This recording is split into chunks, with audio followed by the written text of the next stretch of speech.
प्यारे साथियों, नमस्कार है, स्वागत है, अभिनंदन है अपने YouTube चैनल BACB संग्राम में। मैं आशा उम्मीद करता हूं कि सभी साथी मस्त और स्वस्थ होंगे और मन लगा के पढ़ाई करे होंगे। चलिए साथियों, तो आज हमको पढ़ना है क्या, छोटी आंत स्मॉल इंटेस्टाइन के बारे में।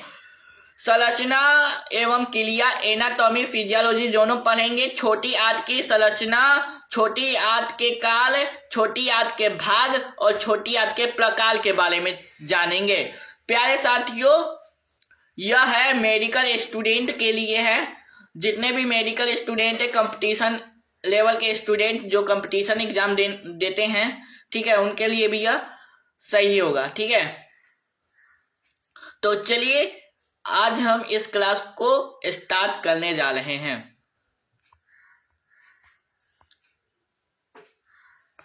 चलिए स्मॉल इंटेस्टाइन क्या है, आइए जानते हैं। ठीक है, चलिए small intestine. Small intestines is a long and narrow tubes which upper parts of attached to the stomach and lower parts is attached to the large intestine। ठीक है, छोटी आंत लंबाई में बड़ी होती है। जो छोटी आंत होती है वह लंबाई में बड़ी होती है एवं पतली होती है। इसका ऊपरी भाग आमाशय से जुड़ा हुआ रहता है। इसका ऊपरी भाग किससे जुड़ा हुआ होता है? आमाशय से जुड़ा हुआ रहता है और निचली वाली भाग बड़ी आंत से जुड़ा हुआ रहता है। जो नीचे वाला जो भाग होता है वो बड़ी आंत से जुड़ा हुआ रहता है। ठीक है, इसकी लंबाई के बारे में बात किए तो छोटी आंत की लंबाई 6 से 7 मीटर होती है। जो छोटी आंत की जो लंबाई होती है 6 से 7 मीटर होती है। ठीक है, तो चलिए आगे चलते हैं। Mostly digest food and absorbed by the small intestine. ज्यादातर पचा हुआ भोजन आंत के द्वारा ही अवशोषित किया जाता है। जो पचा हुआ भोजन जो होता है आंत के द्वारा ही अवशोषित किया जाता है। तो चलिए आगे चलते हैं। तो चलिए और उसके बाद आए inside of intestine present a special types of finger like structure which is called microvilli. Its help of to absorption of food. छोटी आंत के अंदर उंगलियों के समान संरचना पाई जाती है। छोटी आंत के अंदर उंगलियों के समान संरचना पाई जाती है जिन्हें माइक्रोविलाई कहा जाता है। उसको क्या कहा जाता है? माइक्रोविलाई कहा जाता है। इसका मुख्य कार्य भोजन का अवशोषण करना होता है। इसका मुख्य कार्य क्या करना होता है? भोजन को अवशोषण करना होता है। ठीक है प्यारे साथियों, वीडियो अच्छा लग रहा है और ये क्वालिटी सही है तो चलिए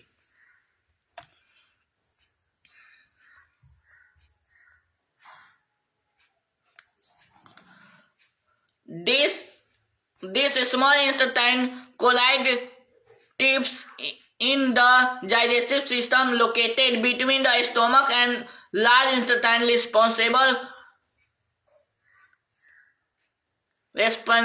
for the nutrients and water absorption। छोटी आंत पाचन तंत्र में पेट और बड़ी आंत के बीच स्थित एक नली है जो अधिकांश पोषक तत्वों और पानी के अवशोषण के लिए जिम्मेदार होती है।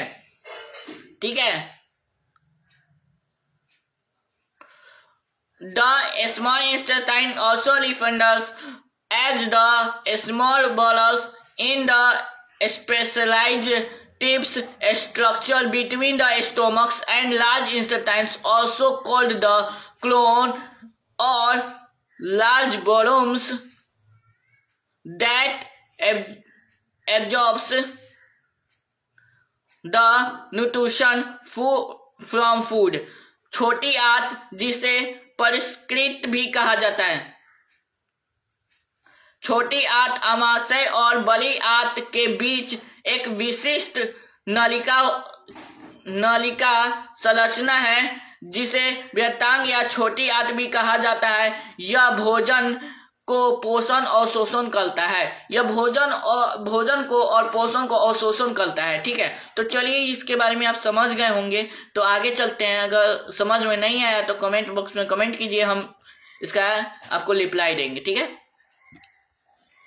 इसकी लंबाई के बारे में बात करते हैं तो यह होता है 20 से 25 फीट और आकार लगभग हमारी मध्यमा उंगली जितना होता है। जो मध्यमा जो उंगली होता है उसके जितना होता है। How many types of small intestine? Small intestine के 3 प्रकार होता है। ठीक है, इसका कितना टाइप्स होता है? 3 टाइप्स होता है, डुडेनम, जुजेनम और इलियम। ठीक है, इसको हिंदी में हम कहते हैं ग्रहणी, जुजेनम और इलियम। ठीक है, तो चलिए आगे चलते हैं।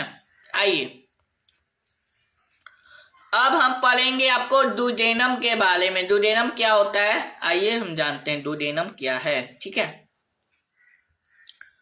ये आप सभी लोग देख रहे होंगे। ठीक है, ये क्या है आपका, ये जो है ना, ये है आपका डुडेनम। ठीक है, डुडेनम है, ये है जुजेनम है और ये है इलियम। ठीक, सब अलग अलग काम करते हैं। ठीक है, तो चले इस सब के बारे में हम लोग पढ़ते हैं। आइए, ठीक, आइए। तो ये मुझे कह रहा है, ठीक है, it is a C space structure with is 20 से 25 सेंटीमीटर लॉन्ग। मतलब यह सी आकार की संरचना होती है, इसकी लंबाई लगभग 20 से 25 सेंटीमीटर होती है। It is a C shape, यह C shape structure with is 20 से 25 सेंटीमीटर लॉन्ग होती है।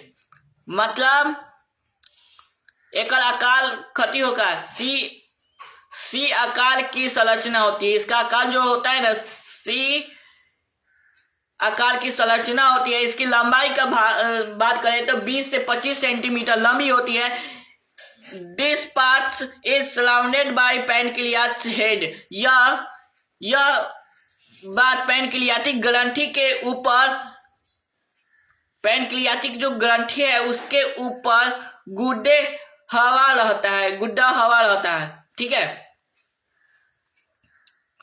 इस take a chyme from the stomach and mix pancreatic juice and bile juice. मतलब यह भाग आमाशय में से काइम को ले लेता है और इसको पैनक्रियाटिक जूस और बाइल जूस के साथ मिला देता है। तो चलिए आपको कैसा लग रहा है, अच्छा लग रहा होगा ना। चलिए इसका बारे में हम बात किए तो यह भाग आमाशय में से काइम को ले जाता है। मतलब आमाशय से काइम में ले जाता है और इसको पैनक्रियाटिक जूस, मतलब जो पैनक्रियाटिक जूस है उसको बाइल जूस के साथ मिला देता है। बाइल जूस जो होता है उसमें जाके मिला दे वाले। ठीक बात, तो चलिए आगे चलिए ले। ठीक, जुजेनम के बारे में बात करें तो जुजेनम क्या कह रहा है, आइए जानते हैं।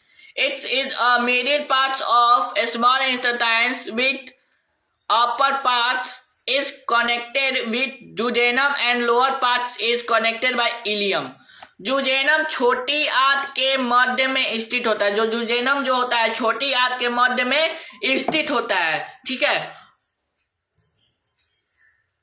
इसका ऊपरी जो भाग होता है दुओडेनम से जुड़ा होता है। इसका ऊपरी भाग जो होता है ना दुओडेनम से जुड़ा होता है और नीचे वाला भाग जो होता है ना इलियम से जुड़ा होता है। इसकी लंबाई के बारे में बात की है तो इसकी लंबाई होगा 2.5 मीटर होता है। ठीक है,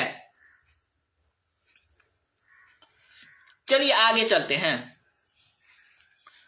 inside of jejunum present microvilli with help to absorption of glucose, fatty acid and amino acid. Jejunum के अंदर माइक्रोविलाई उपस्थित रहता है जो ग्लूकोज, वसा, अमीनो एसिड आदि का अवशोषण करती है। तो चलिए आपको यह कंटेंट कैसा लग रहा है, अच्छा लग रहा हो थोड़ा लाइक, सब्सक्राइब और शेयर करना।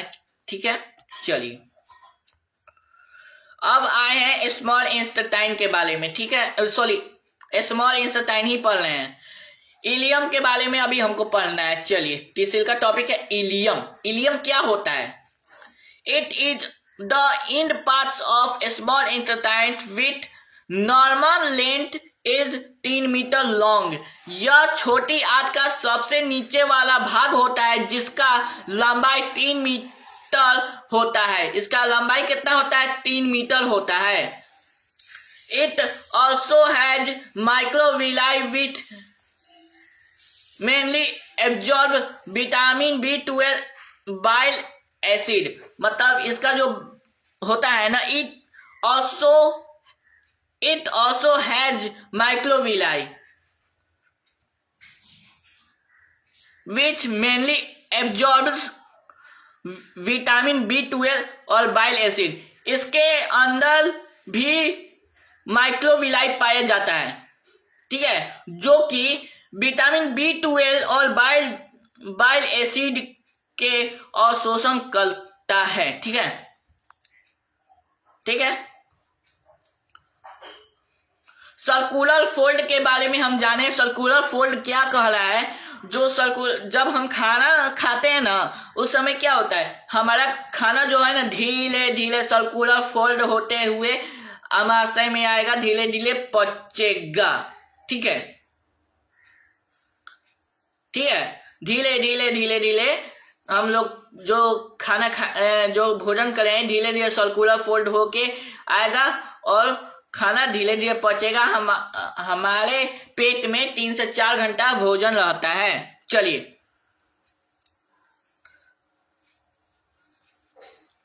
सर्कुलर फोल्ड, घुमावदार संरचना। This intestine fold help to absorption of food. यह घुमावदार संरचना भोजन को अच्छे से अवशोषित करने में सहायक होती है, ठीक है। दिस फोल्डिंग स्ट्रक्चर में काइम इन स्पाइरल फॉर्म। यह घुमावदार संरचना भोजन से बने काइम को स्पाइरल आकार दे देती है, ठीक है। Due to the food stay long time and better absorption. इस कारण भोजन ज्यादा समय तक आंतों में रहता है ताकि अच्छे से अवशोषित हो सके, ठीक है। अभी मैं आपको समझाया हूं, ठीक है। हमारा जो भोजन होता है, हम खाना खाते हैं तुरंत नहीं ना पचता है, 3 से 4 घंटा प्रक्रिया लगाता है पचने का, ठीक है, ठीक है। चलिए आगे चलते हैं। विलाई के बारे में जाने। विलाई क्या कह रहा है मुझे? चलिए, विलाई स्मॉल इंस्टेटाइन। अब पढ़ेंगे विलाई। कहां विला गई? दिस इज 0.5 से 1 millimetre long structure in small intestine. यह छोटी आंत में उपस्थित 0.5 से 1 मिलीमीटर लंबे संरचना होती है। This is hair like structure. This is hair like structure that's help to absorption from protein and carbohydrate, ठीक है। यह पतले बाल की तरह देखने वाली संरचना है जो कि प्रोटीन तथा कार्बोहाइड्रेट का अवशोषण करवाती है। यह क्या है? यह पतले बाल की तरह दिखने वाली संरचना है जो कि प्रोटीन तथा कार्बोहाइड्रेट का अवशोषण करवाती है, ठीक है। ये क्या है? पतले बाल की तरह है। यह जो आप देख रहे हैं यह क्या है? पतला बाल की तरह दिखाई दे रहा है, ठीक। चलिए, इंस्टेटाइन ग्लैंड के बारे में पढ़ते हैं। इंस्टेटाइन ग्लैंड आपको क्या कह रहा है, आइए जानते हैं, ठीक है। आंतों की ग्रंथि। इन स्मॉल इंस्टेटाइन और epidermic cell present many special types of cell that work is gland. छोटी आंत के अंदर एपिथेलियम कोशिका के पास में कुछ विशेष कोशिका भी पाई जाती है जो कि ग्रंथि की तरह कार्य करती है। देखिए इसका अर्थ बता देते, जो छोटी आंत होती है उसके अंदर एपिथेलियम कोशिका के पास में, जो एपिथेलियम कोशिका जो होते हैं उसके पास में एक विशिष्ट कोशिका भी पाई जाती है। उसके पास में एक विशिष्ट कोशिका पाई जाती है जो कि ग्रंथि की तरह कार्य करती है। वो क्या करती है? ग्रंथि की तरह कार्य करती है। ठीक है, चलिए इसके बारे में जानते हैं। ठीक है, यह सभी ग्रंथि स्टेलाइन के अंदर एक तरल उत्पन्न करती है। जो स्टेलाइन जो होता है उसके अंदर क्या करती है? एक तरल उत्पन्न करती है जो हल्का एल्कीन प्राकृतिक का होता है, जो कि हल्का एल्कीन, केमिस्ट्री में हम लोग एल्कीन नेचर के बारे में पढ़े हैं, उसकी तरह होती है। तो प्यारे साथियों, यह वीडियो अच्छा लगा हो तो लाइक, सब्सक्राइब और शेयर करना। ठीक है, अगर कोई डाउट्स है तो आप कमेंट बॉक्स में कमेंट कीजिएगा, मैं उसको रिप्लाई दे दूंगा। ठीक है प्यारे साथियों, यहीं तक वीडियो रहा, मिलते हैं नेक्स्ट क्लास में। तब तक ये जय हिंद, जय भारत, वंदे मातरम।